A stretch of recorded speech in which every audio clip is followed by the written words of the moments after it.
Bonsoir, 22h dans nos studios et sur toutes les pendules de nos stations régionales. À la une de l'actualité, Guy Marius Sagna est libre. Le leader de Frappe France Dégage a été interpellé ce matin pour attroupement sur la voie publique. Son avocat, maître Khourey Chiba, dénonce et parle d'acharnement contre son client. Réaction à suivre dans cette édition. Édition qui va se rendre à Diourbel où une quarantaine de personnes ont été interpellées ce lundi par la police pour défaut de port de masque. 6 000 francs, c'est l'amende imposée pour recouvrer la liberté. Les mesures restrictives prises par les autorités pour lutter contre la Covid-19 ne sont pas une privation de liberté, c'est plutôt la Covid-19 qui l'impose. Intime conviction du sociologue et directeur du projet promotion des jeunes au ministère de la Jeunesse. Alassane Diallo invite la jeunesse à plus de responsabilités. En sport, quart de finale de l'Europa League, Bayern Leverkusen perd devant l'Inter de Milan et Copenhague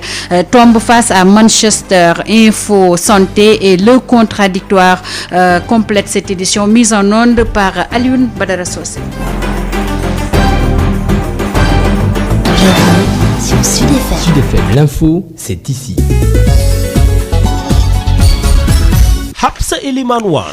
Bonsoir et bienvenue à Sud Nuit. Je vous le disais en titre, Guy Marius Sagna finalement libéré, poursuivi pour attroupement sur la voie publique. Son avocat, maître Khourey Chiba, confirme et dénonce l'acharnement contre son client. Nous l'écoutons au micro de Birama Ndiaye. Ce matin à 10h20, je pense, M. Guy Marius avait été interpellé par les éléments du commissariat central de la sûreté urbaine au sortir de la préfecture de Dakar, où il était allé déposer une lettre d'information à l'intention du préfet.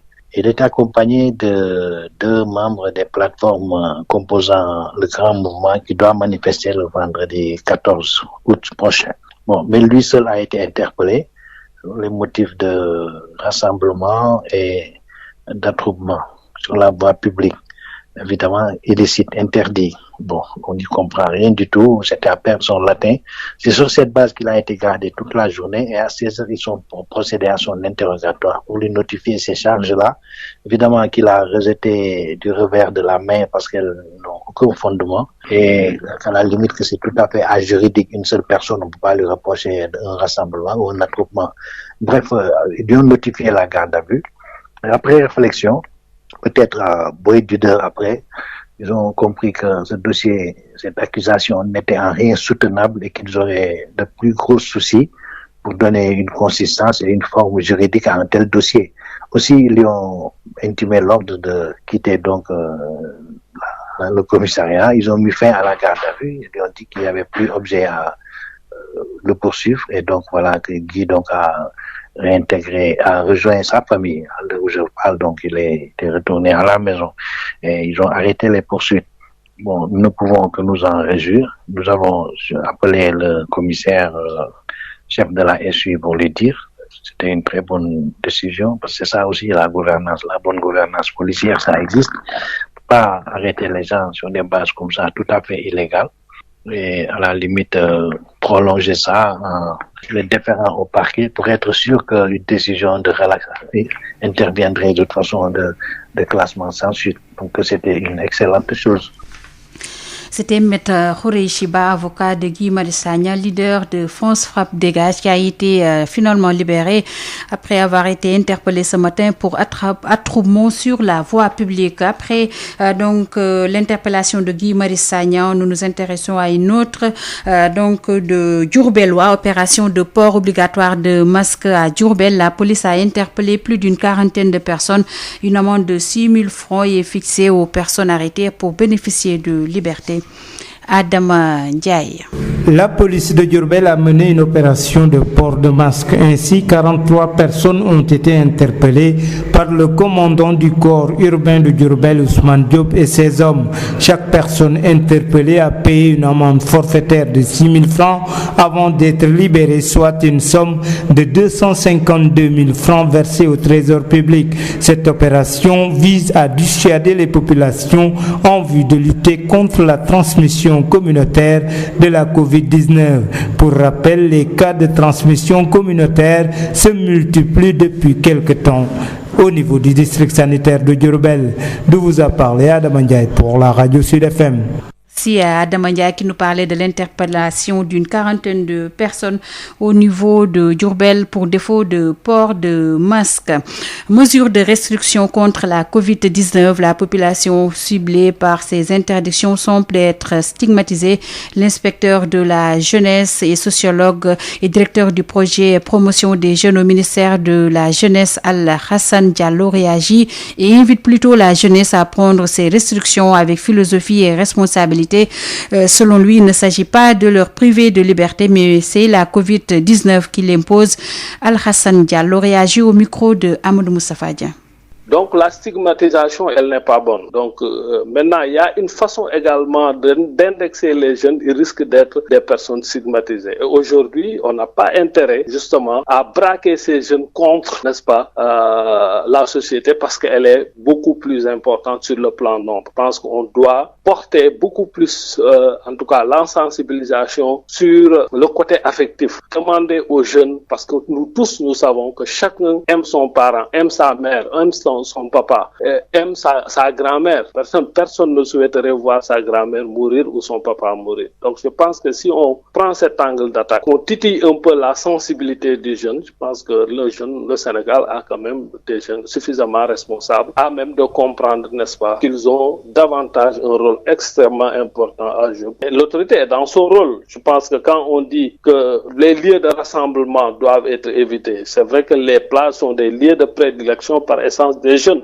Il ne faut pas également que les jeunes voient en cela une volonté manifeste de leur priver un loisir. Mais c'est à eux d'avoir de la hauteur et de comprendre que ça, c'est une mesure responsable prise pour, en tout cas, sauvegarder et préserver ce que nous avons tous de plus cher, nous, les anciens. Je pense que les jeunes doivent avoir une lecture intelligente de cette mesure et ne pas, c'est valable pour les stades, c'est valable pour les navétanes, c'est valable pour toutes les activités de loisirs auxquelles l'autorité a fini par interdire. C'est pas de gaieté de cœur qu'on le fait, parce qu'on tous, on sait que quand même la jeunesse, c'est également l'épanouissement, c'est le loisir, mais quand même la santé prime surtout.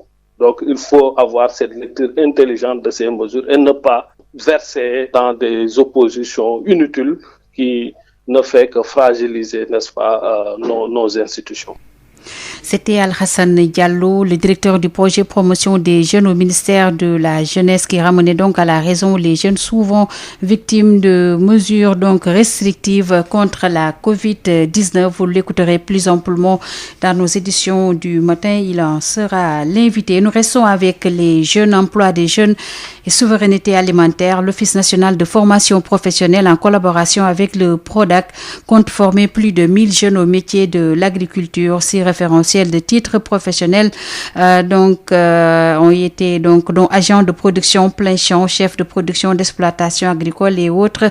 L'ONFP a également lancé le programme Saines Vacances agricoles, dont l'objectif est de contribuer à la réduction de la précarité sociale par la promotion de l'entrepreneuriat agricole des jeunes. Voici le directeur général de l'ONFP, Souleymane Soumaré, au micro de Khadisen. Nous sommes aujourd'hui réunis justement pour valider ces titres de qualification qui vont permettre à ces jeunes qui vont travailler au niveau de ces domaines agricoles communautaires d'avoir une qualification. D'avoir une qualification qui leur permettra de se sentir au même titre que les agents qui travaillent au niveau des bureaux, les agents qui travaillent dans le privé ou dans la fonction publique, d'avoir une qualification qui leur mettra à l'aise et qui va leur permettre aussi d'être catégorisés au niveau de la branche collective donc de l'agriculture. Dès que nous aurons fini cet atelier, dans les jours à venir, nous allons très bientôt démarrer la formation de ces jeunes qui non seulement vont pouvoir travailler au niveau des domaines agricoles communautaires, mais avec ce concept de domaine agricole communautaire, nous allons pouvoir créer de l'emploi. Au moins 1000 jeunes peuvent être recrutés par domaine agricole communautaire où ils vont trouver de l'espace qu'ils pourront exploiter à leur propre compte au bénéfice des populations sénégalaises. L'Office national de formation professionnelle est en train de lancer un concept. Le concept, c'est saines vacances agricoles.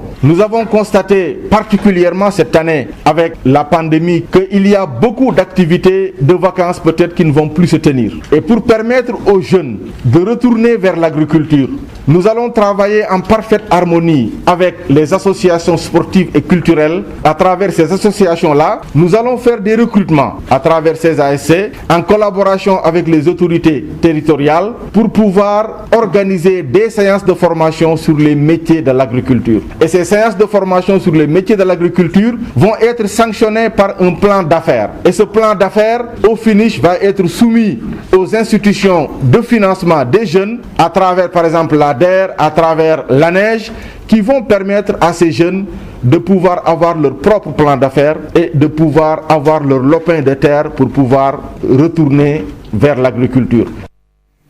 C'était le directeur général de l'Office national de la formation professionnelle, Souleymane Soumaré. Sud FM.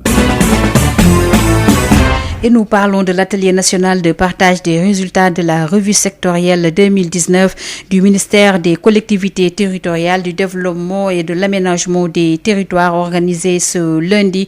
Plusieurs projets, programmes et réformes ont été réalisés, même si certains restent à parfaire. Ismaël Marcel Colli.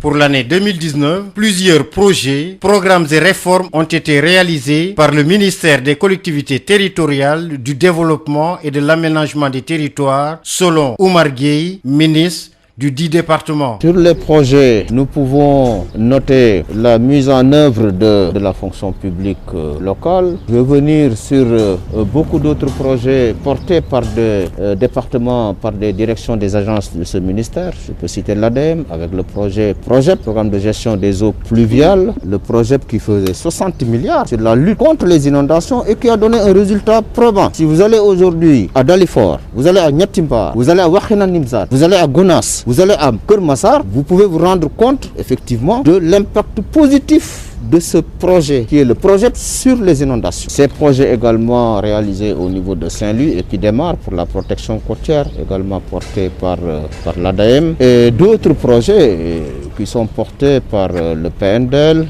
qui sont portés également par l'état civil, qui sont portés par d'autres directions, la DPDT, la direction de la promotion du développement territorial, la direction des collectivités territoriales. L'évaluation de l'acte 3 de la décentralisation a permis de voir ce qui a été fait, mais aussi ce qui reste à faire, poursuit toujours Oumar Gueye, ministre des collectivités territoriales, du développement et de l'aménagement des territoires. Nous avons vu ce qui a bien fonctionné et ce qui reste à parfaire. Parmi ce qui reste à parfaire, il y a les incohérences territoriales. Vous savez très bien que, particulièrement en 2011, il y a eu beaucoup de découpage politique au niveau du Sénégal et également le statut de l'élu local, mais également la fiscalité dans les départements, mais également le fait de rehausser les contributions de l'État envers et en direction des collectivités territoriales. Avec la pandémie du Covid-19, l'atelier national de partage des résultats de la revue sectorielle 2019 du ministère des collectivités territoriales s'est tenu par vidéoconférence.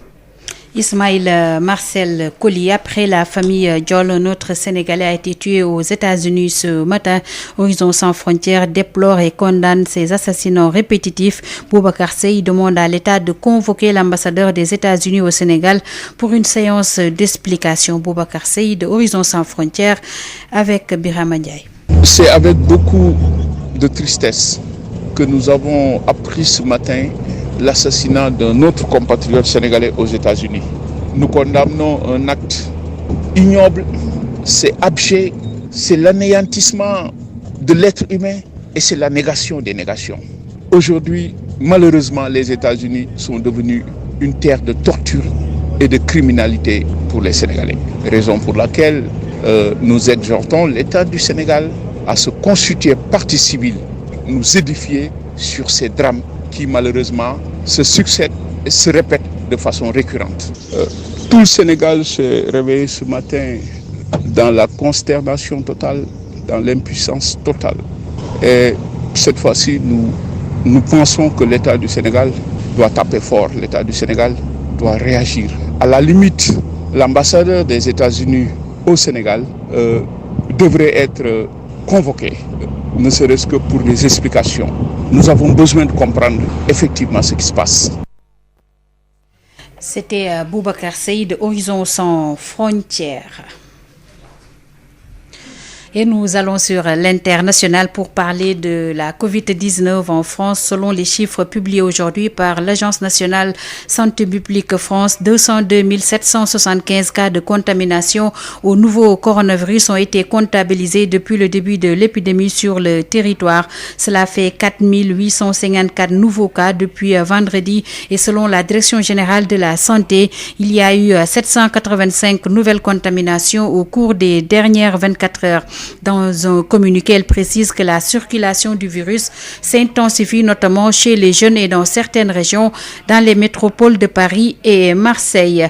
Une course contre la montre pour éviter la catastrophe écologique. Les équipes d'intervention sur l'île Maurice se sont mobilisées aujourd'hui pour empêcher une nouvelle fuite d'hydrocarbures dans ces eaux paradisiaques. Le bateau échoué avec encore près de 2000 tonnes de carburant à bord menaçant à tout moment de se briser.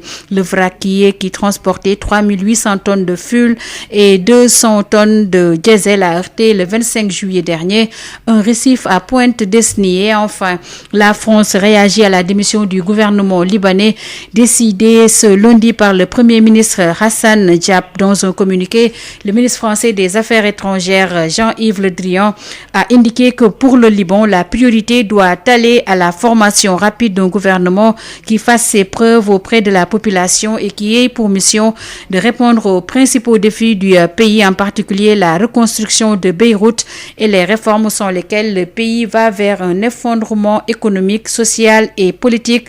D'après Jean-Yves Le Drian, le gouvernement d'Hassan Diab, je vous le rappelle, a démissionné sous la pression de la population excédée par une crise profonde et par l'explosion meurtrière survenue dans le port de la capitale le 4 août dernier. Celle-ci a fait au moins 160 morts et plus de 6000 blessés, en plus de dégâts très importants. 22h16 au stade de Léopold Sédar Senghor. Vous l'avez compris, nous allons parler sport.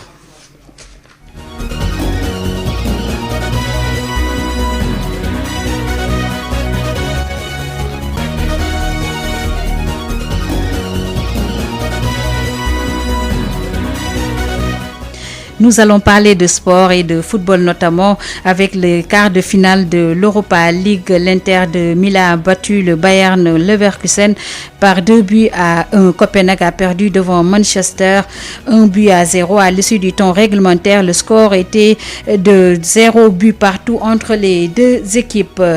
Cri de cœur de la jeunesse de Guinguinéo. Elle réclame l'ouverture de son stade olympique Africa dont les travaux de construction ont démarré depuis 15 ans. La jeunesse sportive de Guinguinéo interpelle les autorités. Les détails, c'est avec le directeur technique de football de la commune de Guinguinéo, Moussa Ba, avec Mamoudou Kamara. C'est un stade qui a posé la première pierre en 2005, 15 ans. C'est un stade de 200 places. Depuis 15 ans, ce stade tarde à voir le jour. Le ministre est venu il y a 2 ans. Vraiment, il n'a pas tenu ses promesses, M. Matarba. Je suis désolé. Quand le Rufisque a fait de lui un personnage non grata, il a tout fait pour que le stade soit sur pied. Et les sportifs rufisquois en ont profité. Pourquoi pas gagner depuis 2005, 15 ans. C'était l'aide à l'USO des vacances citoyennes avec Souleymane Ndéné qui était directeur du cabinet du président de la République. Les enfants avec qui je suis sont nés après 2005. Il y a des gens qui ne verront pas ce stade-là. Ils ont été là pendant la pause de la première pierre, mais ils sont partis. Le stade, c'est une éternité. 15 ans pour Guinguinéo, qui est un département qui a des sportifs, qui a des internationaux de football. C'est un département de sport. Même 200 places, on ne peut pas régler ça. On me dira que la commune est gérée par une opposante, mais ça, c'est pas une raison. C'est pas une raison d'État. L'État est là pour tout le monde. Je pense que Guinguinéo a été oublié par l'État par rapport aux infrastructures sportives. À travers tout le département, il n'y a pas un seul terrain de basket. C'est la seule infrastructure digne de son nom dans le département et qui tarde à voir le jour. Vraiment, on est désolé. Donc tout le monde est découragé, mais on va continuer le combat. Le ministre a fait des promesses ici, mais il ne les a pas tenues. Mais on lui rappelle ça encore une fois pour que vraiment qu'il vienne en aide à Guinguinéo pour qu'il puisse disposer de son stade. Aussi, on lance un appel à Olympe Africa pour qu'il vienne inaugurer le centre. C'est un centre Olympe Africa avec Diagne Ndiaye, donc d'Iconos, qui ont financé une partie de ce stade-là. Même si le stade n'est pas inauguré, le centre doit démarrer parce qu'il y a des activités de gymnastique, d'athlétisme, de handball et beaucoup d'activités qui vont voir le jour avec la naissance du centre. Même si le stade n'est pas prêt, le centre peut ouvrir pour commencer les activités. C'était Moussa Ba, le directeur technique de football de la commune de Guinguinéo. Ndeye Fatma Touré, âgée de 12 ans, a été classée première dans sa catégorie lors du championnat régional d'athlétisme organisé dans la région de Kaolack. Elle va représenter toute la région aux prochaines compétitions sportives à Dakar. Le correspondant des sports scolaires de l'UASU à Guinguinéo, Baye Diarassar, pense que les talents détectés dans les régions ont besoin d'être accompagnés. Nous l'écoutons avec Mamoudou Kamara. Lorsque les autres visent Dakar, nous allons plus loin. Sud FM vous installe au cœur du Sénégal. Toute la différence est là, sur Sud FM. Le contradictoire. Le contradictoire, les lundis et vendredis, tous les sujets à controverse seront débattus dans le contradictoire. Un sujet, deux invités pour un regard croisé. Le contradictoire, c'est tous les lundis et vendredis sur Sud FM Sen Radio. Ce lundi, Babacar Sam reçoit tout d'abord Abdou Fati, le secrétaire général du CELS Authentique. Entretien. Abdou Fati, bonjour. Bonjour, M. Sam. Vous êtes le secrétaire général du CELS, le syndicat des enseignants libres du Sénégal, version authentique. C'est presque la dernière ligne droite avant les examens de fin d'année. Est-ce qu'à ce stade actuel, on peut espérer un bon déroulement? Nous le pensons. Et on l'a tous constaté au niveau des examens. Au niveau de l'élémentaire, on a déroulé sans problème les épreuves physiques. Et au moment où je vous parle, la levée des épreuves est en train de se dérouler dans tous les départements du Sénégal. Et les gens se projettent pour le CFE le 20, je pense. Et pour l'anticipé de philosophie, le 12. Pour le moment, on n'a pas constaté d'énormes difficultés. Donc, je viens de rapprocher avec les camarades de Louga où les épreuves de l'entrée en 6e du CFE sont déjà sur place et que des dispositions sont en train d'être prises. L'Office du bac également a saisi les examinateurs et nous osons espérer qu'il n'y aura pas beaucoup de difficultés. Les résultats, parlons-en. Ne redoutez-vous pas le pire cette année dès lors qu'on a constaté une décroissance qui s'accentue d'année en année et face également à ce contexte actuel? Ouais, c'est vrai, vous l'avez parlé de contexte. Je pense que tous les acteurs de l'éducation doivent s'accorder sur un fait que cette année, c'est une année particulière, marquée par la pandémie. C'est une année qui n'est pas normale. Par conséquent, les enseignements apprentissages ne sont pas déroulés dans de très bonnes conditions. On n'a pas épuisé les programmes. Donc, naturellement, l'évaluation ne pourrait être que axée par rapport à ce que les élèves, les apprenants ont vu. Et nous pensons que le ministère de l'Éducation va emboîter le pas au ministère de la formation professionnelle. Vous l'avez tous constaté, les potaches ont tous dit qu'on les a donnés naturellement des sujets abordables. Maintenant, si nous nous inscrivons dans cette dynamique en ciblant les compétences, peut-être on pourrait avoir plus ou moins des résultats passables. Mais si nous faisons comme s'il n'y avait rien, que si c'est une année normale, qu'on administre des choses que les enfants n'ont pas vues, naturellement on va vers la catastrophe. Mais tout compte fait, entre le pire et le moindre mal, il faut choisir le moindre mal. Cette année est une année particulière. On n'aura pas ce qu'on avait envisagé en début d'année 2019-2020. On aura, et ça tout le monde le sait, des résultats plus ou moins passables. Est-ce à dire que les élèves vont ressentir le coup? Naturellement, le niveau des élèves,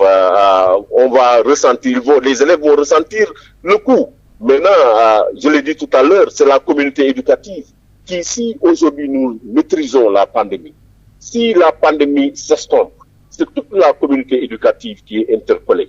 La communauté éducative, des enseignants aux parents d'élèves, qu'on puisse tous redoubler d'efforts, qu'on puisse tous être répétiteurs, qu'on puisse tous également travailler à faire des renforcements, à faire des consolidations pour essayer, ne serait-ce que de combler ces lacunes-là qu'on a constatées à cause des années où il y a des perturbations et à cause également de cette année particulière. Et c'est la communauté éducative qui doit faire un sursaut national, aidé en cela par l'État du Sénégal, qui doit accompagner les enseignants dans leur carrière. Si cela est fait, je pense que on pourrait éventuellement, ne serait-ce que réduire les dégâts. Donc, CELS-A se mobilise déjà. Le CELS version authentique s'est toujours mobilisé pour l'école. Parce que nous, notre credo a été toujours de dire à nos camarades d'avoir une claire conscience de leur mission, d'être rigoureux, ponctuel, assidu, avant effectivement d'être dans des postures de revendication.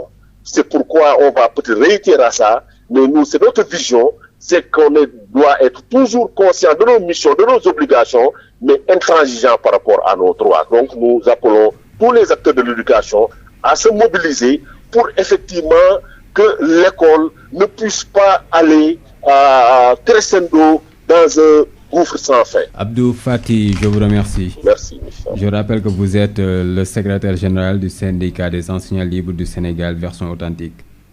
Babacar Samb, après Abdou Fati, secrétaire général du CELS authentique, vous avez reçu Abdoulaye Fane, le président de l'Union nationale des parents d'élèves étudiants du Sénégal. Abdoulaye Fane, bonjour. Bonjour Babacar. Vous êtes le président de l'UNAPES, Union nationale des parents d'élèves du Sénégal. Les examens de fin d'année se profilent. Les épreuves écrites du CFE et de l'entrée en 6e sont prévues à partir du 20 août. Alors, est-ce que vous êtes optimiste quant au bon déroulement de ces examens, vu le contexte actuel? Voilà, je vous remercie pour nous avoir véritablement donné la parole en ce moment qui est fort à propos. Comme vous l'avez dit tout à l'heure, il s'agit de la préparation et l'organisation de l'entrée en 6e et du CFE. Donc, dire tout simplement que depuis pratiquement 2 à 3 semaines, le ministère s'y nous a associés quand même à cette réflexion et peut-être informé que le 11 prochain, ce sera le mardi, nous aurons une réunion aussi qui va comprendre les organisations de la société civile et lors du jour pour la préparation de ces épreuves. Donc, s'agissant de l'organisation, nous ne pouvons avoir des préjugés favorables parce que nous tenons toujours pour point de mire la situation, le plan sanitaire qui prévaut dans ce pays actuellement. C'est la COVID-19. Donc, nous nous avertions à travers les comités de veille qui sont installés au niveau des établissements scolaires.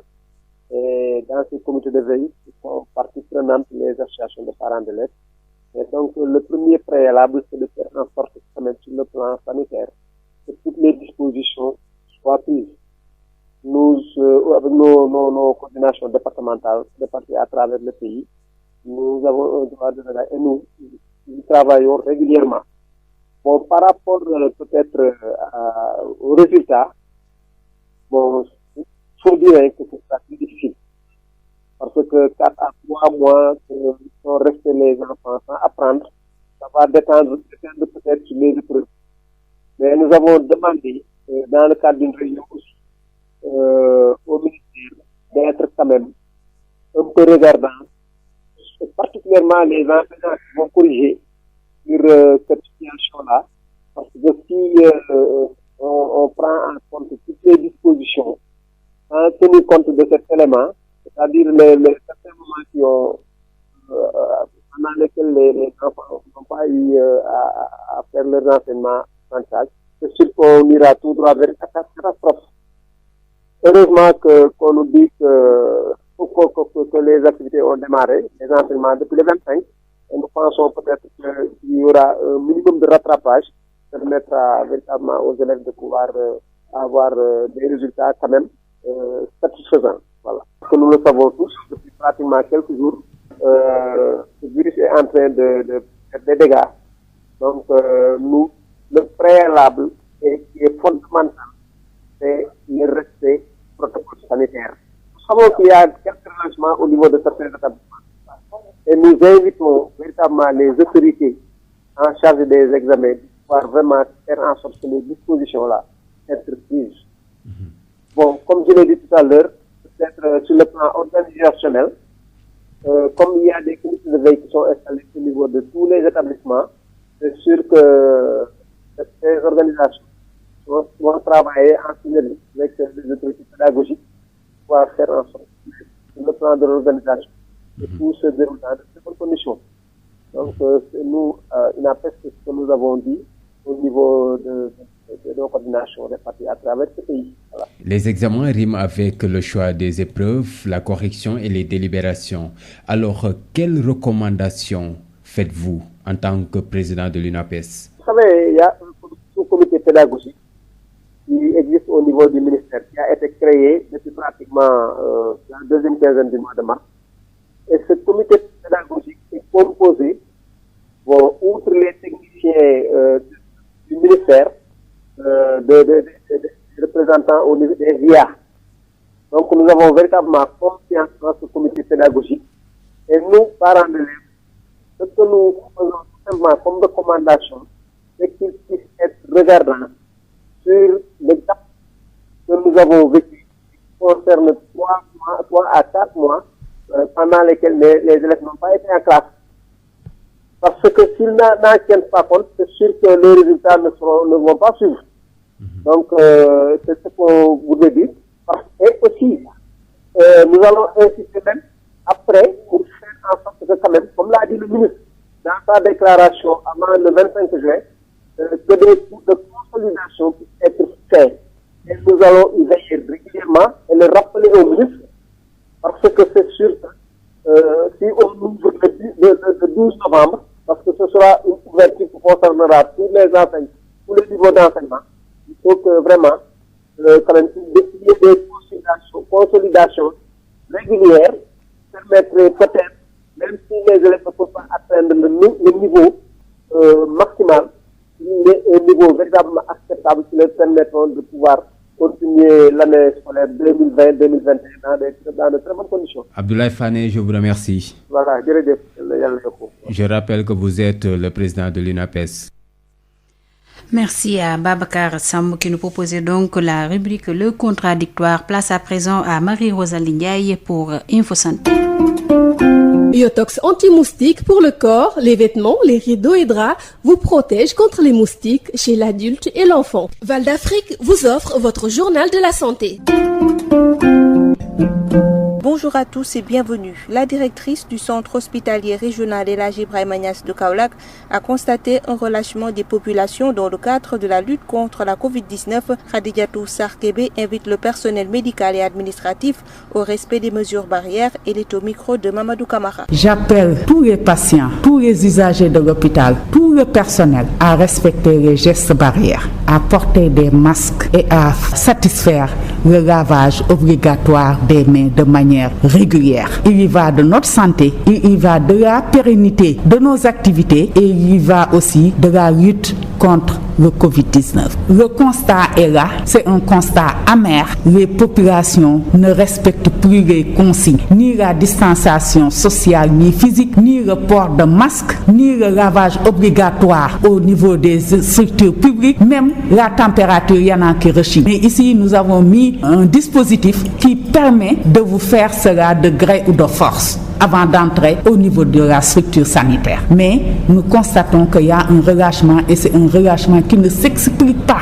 L'ensemble des populations et nous-mêmes, nous devons nous ressaisir pour respecter les gestes barrières. L'Alliance des communautés pour la santé ANCS, dans le cadre de son plan de contingence pour faire face aux effets de la Covid-19 sur la mise en œuvre des programmes de santé, est venue en appui à l'État du Sénégal dans sa lutte contre la pandémie de la Covid-19. Cet appui financé par le Fonds mondial de lutte contre le sida, le paludisme et la tuberculose consiste à doter le comité régional de lutte contre la Covid-19 de Dakar d'un important lot d'équipements de protection individuelle et collective d'un montant global de 25 810 000 francs CFA. Ce matériel au pays participe à la contribution de l'ANCS au plan d'action régional de riposte communautaire contre la Covid-19 du comité régional de gestion des épidémies de la région de Dakar. C'est tout pour aujourd'hui. Merci de nous avoir suivis.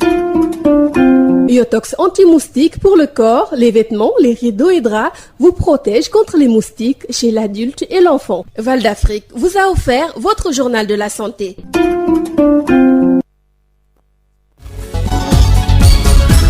Hapsa Eliman Wan. 22h34 dans nos studios, c'est la fin de Sud Nuit. Avant de nous quitter, le rappel des titres. Guy Marius Sagna est libre. Le leader de France Frappe Dégage a été interpellé ce matin pour attroupement sur la voie publique. Son avocat maître Khoureyshiba dénonce et parle d'acharnement contre son client. Réaction que vous avez suivie dans cette édition qui s'était rendue à Diourbel où une quarantaine de personnes ont été interpellées par la police pour défaut de port de masque. 6 000 francs, c'est l'amende imposée pour recouvrer la liberté. Les mesures de restriction prises par les autorités pour lutter contre la Covid-19 ne sont pas une privation de liberté, c'est plutôt la Covid qui l'impose. Intime conviction du sociologue et directeur du projet promotion des jeunes au ministère de la Jeunesse, Alassane Diallo, qui invite la jeunesse à plus de responsabilités. En sport, quart de finale de l'Europa League, Bayern Leverkusen perd devant l'Inter de Milan et Copenhague tombe